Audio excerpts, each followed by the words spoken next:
더운 여름날 어떻게 보내셨습니까? 여러분들 앞에 옆에 뒤에 귀한 분들이 계신데 서로 인사하겠습니다. 잘 지내셨습니까? 반갑습니다. 사랑합니다. 축복합니다. 건강하십시오. 여러분들 또 염려 덕분에 저는 한 주간 많은 생각하지 않고 그냥 몸과 마음을 그냥 쉬었다 왔습니다. 감사합니다. 요즘 휴가철을 맞이해서 차 안에 있을 시간도 많이 있고 또 자투리 시간들도 많이 있을 텐데요. 그때 이런 넌센스 퀴즈를 내고 또 맞추면서 시간을 보내면 참 즐겁지 않을까 생각합니다. 제가 넌센스 퀴즈를 몇 개 준비를 했는데 여러분 한번 맞춰보시길 바랍니다. 나는 그런데 소질이 없다고 자포자기하지 말고 쉬우니까 용기를 갖고 여러분들 대답해 보시기를 바랍니다. 옛날에 여러분들 티코 아시죠? 차. 티코가 여행 중에 고속도로를 가다가 부르르 떨었습니다. 왜일까요? 그렇죠. 휴대폰 진동이 울려서 떨었습니다. 그렇습니다. 펭귄이 다니는 중학교 어느 식당에 가면 이렇게 크게 써 있죠. 지금 막 이렇게 시원하게 냉방중 학교. 별로 안 웃기시나 그래요. 펭귄이 다니는 고등학교는요, 냉장고라고 합니다. 이건 좀 쉬워요. 중고등학생들이 타고 다니는 차를 무슨 차라 할까요? 중고차라고 그러죠. 네, 역시 항상 문을 두드리는 여자가 있습니다. 아마 여러분들과 같은 여자분들이죠. 항상 문을 두드리는 여자, 똑똑한 여자. 네, 똑똑한 여자. 네. 네. 달에 사는 사람을 두 글자로 하면 뭐라고 할까요? 그렇죠. 달인 역시. 지휘자님도 잘 한몫하시네요. 네. 마지막 문제입니다. 많더니 막 100가지도 넘어요. 근데 이것 다 하다 보면 목사님 뭐 넌센스 한다 그럴까봐. 형과 동생이 있는데, 근데 이 부모님은 항상 동생 편만 드는 거예요. 동생 편만. 이처럼 동생 편만 드는 이러한 세상을 가리켜서 무슨 세상이라고 할까요? 역시 젊은이들이 달라요. 형편없는 세상이라고 하죠. 올해 우리나라에서 일어나는 사고와 사건을 보면 정말 우리나라가 형편없는 세상을 살고 있다고 생각이 듭니다. 세월호 사건은 우리나라가 얼마나 잘못된 길을 걸어왔는가를 총체적으로 보여주는 사건이었습니다. 오직 자신의 목적을 이루기 위해 수단과 방법을 가리지 않고 일해왔던 우리 어른들의 자화상을 보여주었습니다. 또한 오직 돈이면 다 된다는, 돈이 최고라고 하는 가치관을 가지고 사는 물질 만능주의 사회의 폐단을 보여주었다고 할 수 있습니다. 또한 아무도 책임지지 않는, 선장도 그리고 그 회사의 회장도 책임지지 않는 이러한 사회가 우리의 사회가 아닌가 싶습니다. 최근 또 하나의 사건이 온 국민들의 울분과 분노를 사고 있습니다. 그것은 28사단 포병연대 의무중대의 윤일병의 사망사건입니다. 제가 28사단 출신이기 때문에 더더욱 부끄럽습니다. 윤일병 사건은 5개월 전으로 거슬러 올라갑니다. 의무중대 가운데 독립된 공간에서 6명이 함께 생활하는 막사였습니다. 하사 1명이 그 6명을 관리하고 있었지만 여기에 가해자의 주범이었던 이모 병장보다 나이가 적었기에 그 이모 병장을 평소에 형님이라고 가끔씩 불렀다고 합니다. 또한 이 하사도 이 폭행에 가담했습니다. 그 일지를 보면 3월 3일 대답이 느리고 인상을 쓴다는 이유로 가슴 부위를 폭행하다. 3월 4일에서 7일 대답을 제대로 못한다고 마대자루로 허벅지를 폭행하여 마대자루가 부러지다. 3월 8일에서 9일 어눌하게 대답한다는 이유로 복부와 가슴, 턱을 폭행, 기마 자세로 2-3시간 세움. 3월 10일 1시간가량 폭언과 욕설을 퍼붓고 가슴, 팔, 뺨을 폭행. 3월 11일 일을 못한다고 가슴 부위를 폭행. 이렇게 계속해서 한 달 동안 이로 말할 수가 없습니다. 시간이 부족해서 오늘 이 시간 다 말할 수가 없어요. 몇 가지만 더 이야기하면 대답을 똑바로 못한다는 이유로 치약을 짜서 먹이고 대대영병장에서 44명을 대상으로 응급처치 교육을 하고 있는데 그 맞은 다리가 아파서 들 것을 늦게 들고 왔다고 오자 확성기로 그 많은 동료들이 보는 가운데서 머리를 폭행하고 잠을 잤다는 이유로 뺨과 허벅지를 폭행하고 바닥에 가래침을 2회 뱉으며 핥아먹으라고 하고 얼굴과 허벅지에 멍을 지우기 위해 안티프라민을 바르고 성기에도 액체 안티프라민을 발랐고 힘든 기색을 보이자 직접 비타민 수액을 주사해 다시 회복시키고 폭행하고 계속되는 폭행이 힘든 윤일병이 침을 흘리고 오줌을 싸며 쓰러졌는데도 꾀병이라며 뺨을 때리고 폭행했습니다. 윤일병이 심장이 멈췄음에도 살리기 위해 심폐소생술을 하다가 죽자 냉동식품을 먹다가 죽었다라고 말을 맞추었습니다. 우리 장로님들 그리고 우리 성도님들 군대 생활하던 1960년대, 70년대에도 구타가 성행하긴 했지만 그래도 이 정도는 아니었습니다. 동물과 짐승을 이렇게 때리지도 않아요. 21세기를 살아가는 우리나라에서 일어난 일입니다. 어느 부모가 나라를 믿고 아들을 군대에 보내겠습니까? 저는 오늘 사회 이슈에 대한 설교를 하고자 합니다. 제가 평소 때 했던 본문과 강해 설교를 접어두고 오늘 본문은 저는 사회 이슈에 대한 주제 설교를 하려고 합니다. 오늘 목사님 왜 이런 이야기를 하나 그러지 마시고 이런 설교도 있다 생각하시기를 바랍니다. 윤일병 사건을 통해 이 사회의 정의를 이야기해 보고자 합니다. 여러분 성경의 이 책 가운데 66권의 성경 가운데 정의를 가장 많이 이야기하는 책은 무엇일까요? 제가 펴고 있습니다. 어딜까요? 아모스입니다. 눈치가 빠르면 아모스입니다. 아모스서는 주전 800년 전 북이스라엘 여로보암 2세 왕이 나라를 다스리고 있을 때에 뽕나무를 배양하던 농부 아모스가 하나님의 선지자로 부름을 받습니다. 당시 하나님의 사람들은 불의를 보고도 말하지 아니했고 잘못된 체제와 구조를 보고도 자신의 위험만을 삼았고 불의로 물든 잘못된 예배에 대해 이야기하지 않았고 어느 누구도 잘못된 것을 잘못되었다라고 말하지 않던 시대였습니다. 이때 하나님은 정의가 없고 공의가 사라진 이 시대에 뽕나무를 배양하던 농부 목자인 아모스를 데려다가 정의를 선포하게 하십니다. 오늘 본문을 잠깐 보시죠. 5장 7절을 먼저 보겠습니다. 이 시대를 가리켜 아모스의 시대를 가리켜서 정의를 쓴 쑥으로 바꾸며 공의를 땅에 던지는 시대다 이렇게 표현합니다. 정의를 쓴 쑥으로 바꾸고 공의를 땅에 던지는 자들이었습니다.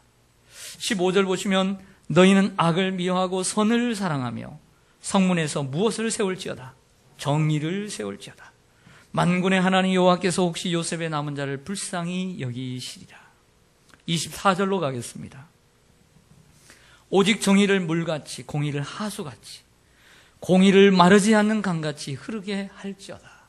이것이 바로 아모스의 설교의 주제였습니다.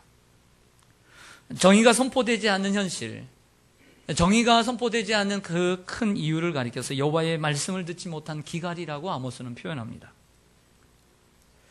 2800년 전에 아모스의 시대와 우리의 시대를 잠시 비교를 해봅니다. 어느 시대가 정의가 없을 것 같아요? 그 시대가 더 정의가 없을 것 같습니까?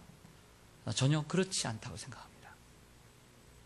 아모스는 지금 우리가 살고 있는 시대를 보여줍니다. 종교 지도자들의 타락, 그리고 성공과 물질 만능주의에 물든 사회, 불의를 보고도 아무도 이야기하지 않는 현실, 교회를 다니는 사람은 많지만 삶 속으로까지는 파급되지 않는 무기력한 신앙의 시대가 지금이 아닌가 싶습니다. 자, 오늘의 설교의 제목, 정의로운 사회. 정의로운 사회를 위해서 몇 가지 살펴보겠습니다. 먼저는 지도자의 자격입니다. 따라서 하겠습니다. 지도자의 자격. 여러분이 인생을 사시면서 그리고 현재 여러분들은 지도자의 자격이라고 한다면 어떤 자격이 필요할까라고 여러분들은 생각하십니까? 이번 윤일병 사건을 통해 보여주는 것은 폭행의 주범인 이모 병장의 리더십입니다.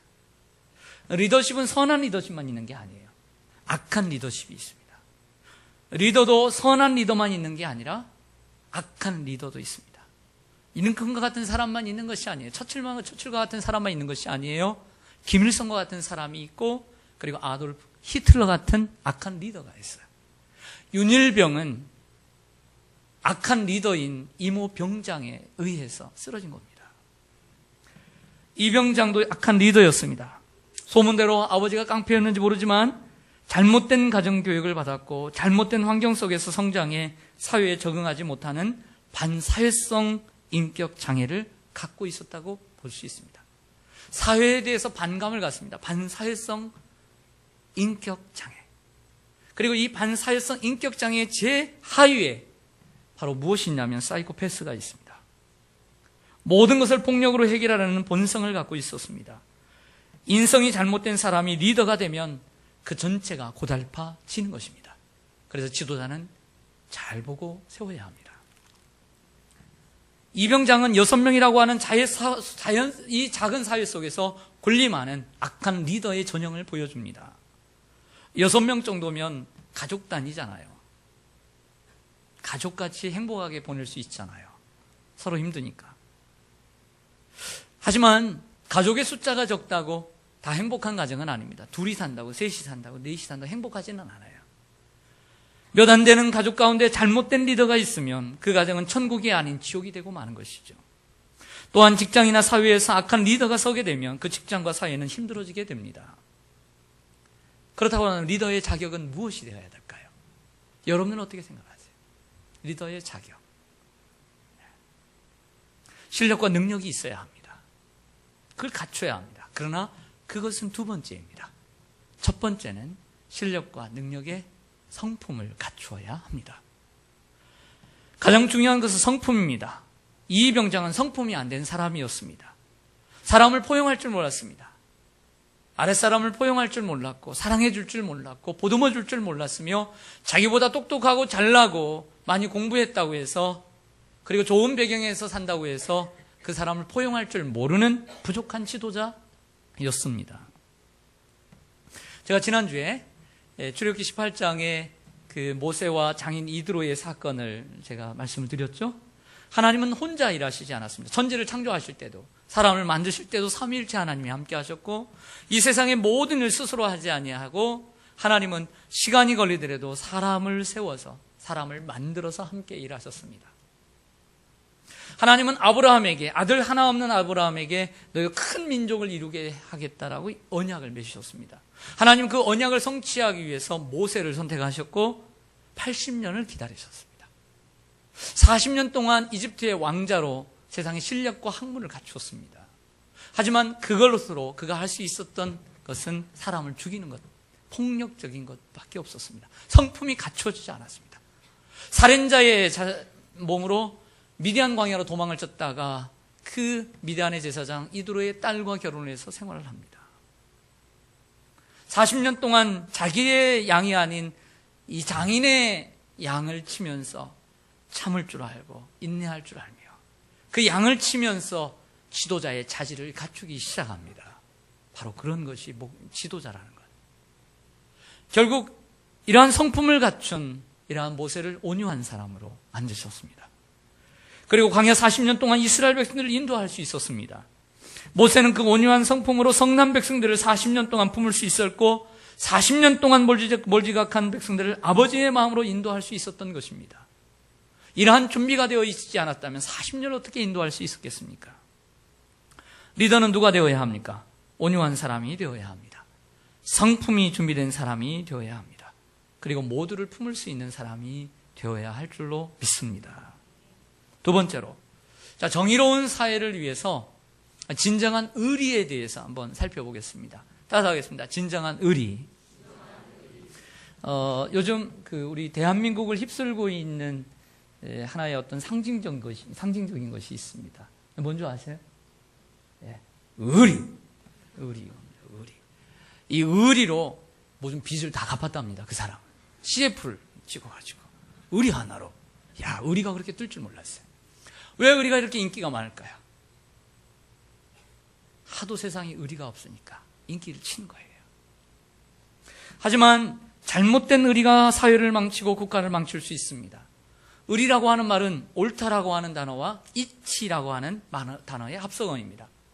옳고 합리적인 것이 의리입니다. 국가에 대한 의리는 국가의 것을 내 것처럼 쓰는 것이 아닙니다. 국가의 공금을 가져다가 해외 도박으로 쓰는 것은 의리가 아닙니다. 회사의 공금을 내 것처럼 쓰는 것도 의리가 아닌 것입니다. 제가 실제 있었던 이야기를 제가 들었습니다. 한 여성 직장인이 있었다고 합니다. 그 회사에 입사를 했는데 그 학교의 그 회사의 모토처럼 여기는 것이 의리였대요. 그 상사들이 항상 강조하는 것이 의리를 지켜야 된다. 야근이 생기면 너는 결혼 안 했으니까 혼자니까 하면서 자꾸 야근을 맡기더래요. 그래서 하루 건너 하루씩 거의 야근을 했답니다. 술을 먹는 회식 자리에서도 상사들의 술을 받아먹는 것, 거절하지 못하는 것이 의리라고 생각하고 열심히 받아서 먹었대요. 이처럼 계속되는 야근과 술자리로 쓰러져 병원에 가게 되었답니다. 이것이 의리일까요? 주변 사람들은 이 여성에 대해서, 이 회사원에 대해서 참 칭찬을 많이 했을 것입니다. 아우, 여자가 당차, 괜찮아, 의리가 있어. 이게 진정한 의리일까요? 이처럼 자기는 하고 싶지 않은데 남의 눈치가 보여서, 그리고 따돌림을 당할까 봐 의리를 지키려고 하는 것을 현대어로 의리 콤플렉스라고 합니다. 여러분들은 의리 콤플렉스에 걸리진 않았습니까? 다시 윤일병의 이야기로 가보겠습니다. 윤일병이 생활하는 생활관에는 가해 주범을 포함해 6명, 5명이 가해자였고 하사까지 6명이 가해자였습니다. 윤일병 한 사람이, 그 이모병장이 이 윤일병을 갈구고 그리고 폭행하는 것은 이해가 갑니다. 저 사람이 나빴으니까. 그리고 자기 마음대로 때리니까 그럴 수 있다고 봐요. 그런데 거기에 윤일병의 고참 중에는 그 이모병장에게 맞은 친구도 있습니다.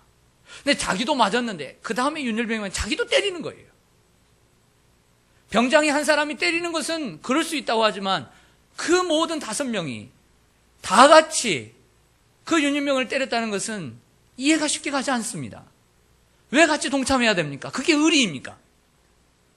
이렇게 잘못된 의리가 이 사회에 팽배하다는 것입니다. 거기에 끼지 않으면 따돌림을 당하고 그렇게 나도 어쩔 수 없이 거기에 함께 포함되는 것이죠. 이게 의리입니까? 이들은 불의를 보았습니다. 하지만 이 불의에 동참하고 말았던 것이죠. 참으로 한심한 사람들입니다. 힘이 있는 사람이 불의를 행하고 있음에도 불구하고 잘못되었다라고 지적하기는커녕 함께 불의를 행하고 동조하는 것, 이건 의리가 아닙니다. 불의입니다. 자기가 살기 위해 남을 괴롭히는 것은 의리일까요? 공자의 논해에 보면 견의, 의를 보고 불의 행하지 아니하면 무용이하라, 용기가 없는 것이다 라고 했습니다. 의를 보고 행하지 아니하는 것은 용기가 없는 것이다. 윤일병이 병원으로 호송되자 냉동식품을 먹다가 죽었다 라고 입을 맞추었습니다. 이것이 의리일까요? 이것은 의리가 아니라 극단적 이기주의입니다. 의리는 옳아야 하고 합리적이어야 합니다. 의리는 남을 배려해야 하는 것이고 그리고 책임을 져야 하는 것입니다. 이 가해자 중에 한 상병이요, 그 흡연 장소를 갔더니 옆 부대에 같이 들어온 한 동기가 있더래요. 뭐 담배를 피면서 얘기를 했는지 얘기하다가 야, 너 얼굴이 이렇게 안 좋다. 그러니까 솔직하게 얘기하더래요. 우리가 이처럼 윤일병을 괴롭혀왔다. 근데 윤일병이 우리 맞고 쓰러져서 병원에 갔다. 나 지금 나 정말 죽을 것 같아. 겁이 나 죽겠어. 그러면서 혹이라도 잘못되면 냉동식품을 먹다가 죽었다라고 말을 맞추었다라고까지 얘기를 했습니다. 너 절대 이거 얘기하지 마. 이거 비밀이야. 너 이거 새 나가면 나 죽어. 이렇게 얘기했대요. 이 말을 전해들은 이 동료 상병이 생각을 했답니다. 내가 만약에 결혼을 해서 아들을 낳아서 군대를 보내서 이런 일이 있다면 얼마나 억울할까. 윤일병의 죽음을 억울하게 만들지 말아야 되겠다.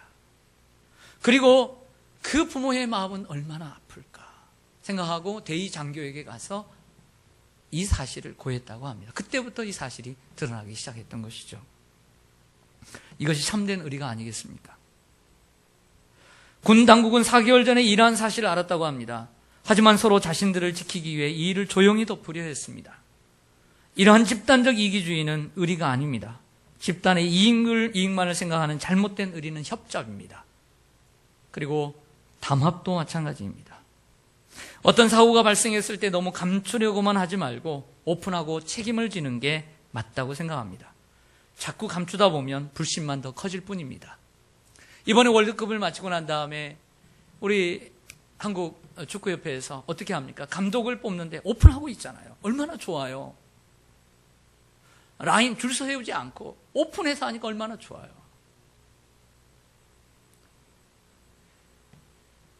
어제 우연히 보니까 윤열병 사건은 매형이 의사이고 그리고 외삼촌이 변호사였대요. 괜찮은 집안이에요. 의사와 매형과 외삼촌이 아니었다면 이 사건은 언론에 공개되지 않고 다시 한번 사장될 뻔했어요. 우리같이 빼겁고 힘없는 사람이 만약 이런 일을 당했다면 얼마나 억울할까요? 생각해 봅니다.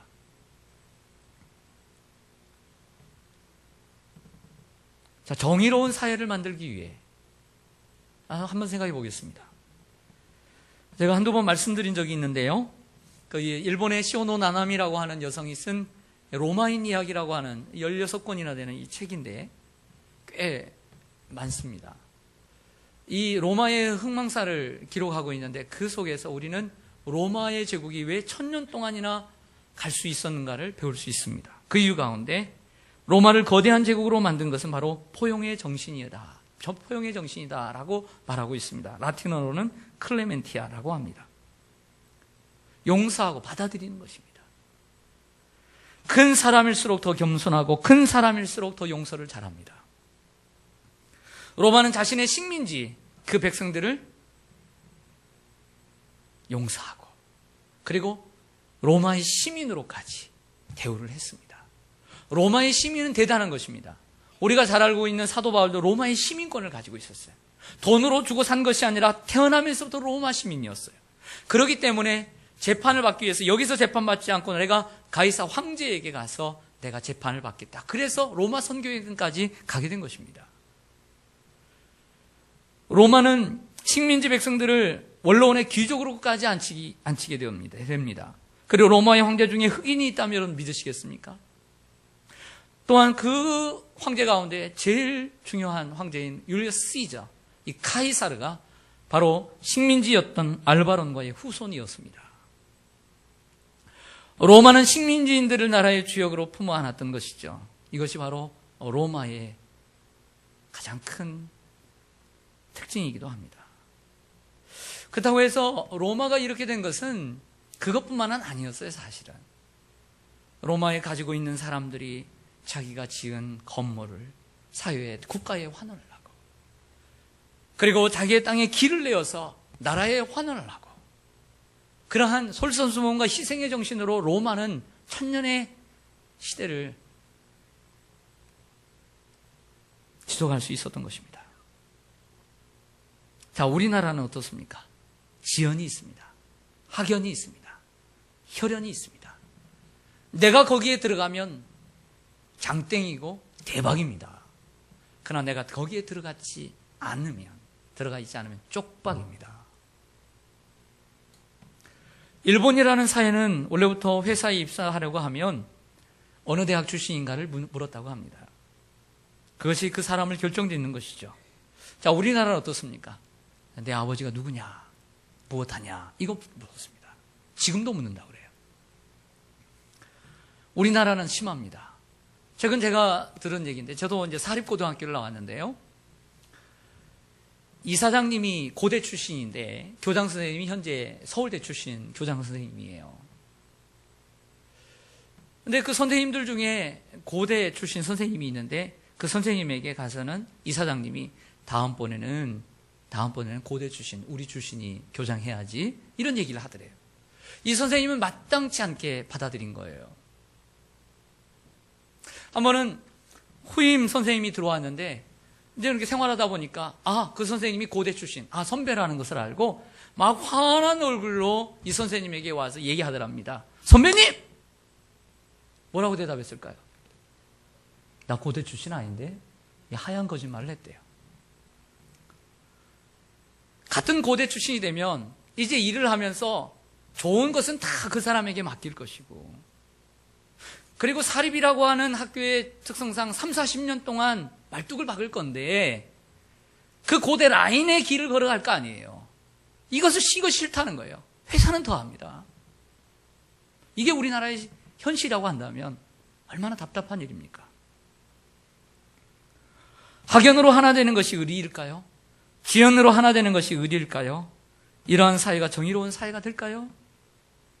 정의로운 사회란 누구든지 포용하고 성품과 능력을 갖춘 사람을 등용하고 남을 배려하고 책임을 지는 사회가 아닐까 싶습니다. 자, 끝으로 우리의 이야기를 좀 해보겠습니다. 자, 교회의 의리, 교회의 정의, 혹은 교회의 공의에 대해서 한번 생각을 해보겠습니다. 그리스에는 여러 나라들이 있었는데 당시에는 스파르타라고 하는 강력한 소수 정예의 나라가 있었습니다.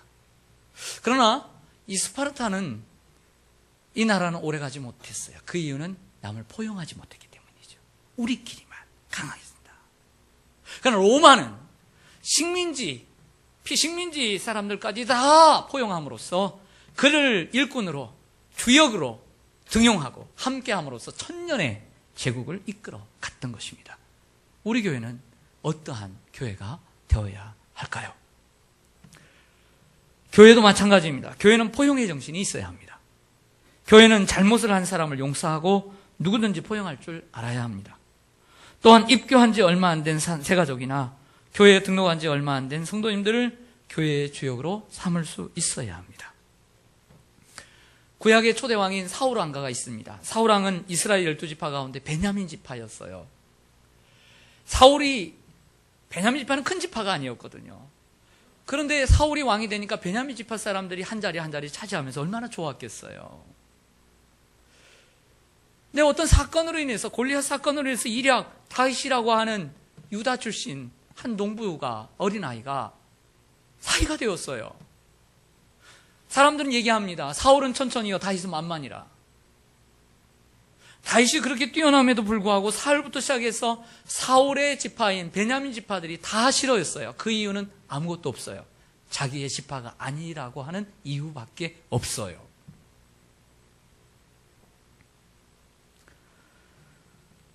사울왕은 하나님의 뜻을 버리고 그리고 신접한 여인에게 가서 점을 치며 하나님의 말씀을 대신했어요. 그러나 그 누구도 사울왕에게 가서 바른 말을 하지 않았어요. 왜요? 자기의 안위를 위해서. 이것은 의리가 아닙니다. 하지만 사울의 아들 요나단은 다윗을 포용했습니다. 다음에 후계자가 될 요나단이 다윗을 사랑하고 다윗을 포용했어요. 하나님의 뜻을 수용하는 사람이었습니다. 이것이 진정한 의리입니다. 교회의 정의와 공의는 무엇일까요? 교회의 정의와 공의는